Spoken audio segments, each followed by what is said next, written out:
Hey guys, in this video I'm gonna show you how to fix Discord loading chunk failed error. So in order to fix that, what you have to do is hit the Windows key on your keyboard and type in add or remove programs.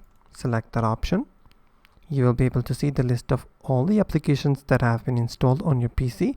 Now what you have to do is simply search for the Discord application, but if you're not able to find, you can also click on the search apps and type in Discord and you'll be able to find Discord. Simply click on the three dotted options and click on uninstall to delete the Discord application from your PC. Now once you have uninstalled the Discord, what you have to do is hit the Windows key again and type in run. Now you have to type in %app data %. Hit enter. It will open a folder. Now you have to go to the D section in order to find the folder of Discord. Here is Discord.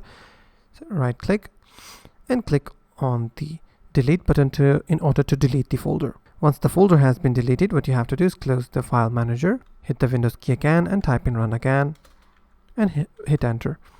Now this time what you have to do is type in %local app data %. Hit enter once again. Now it will open another file manager window. So you have to find in the Discord folder. Once found, right click on delete button and delete the Discord folder. Once it has been deleted, you have to open your web browser and then simply type in download Discord. Hit enter. Download Discord to talk.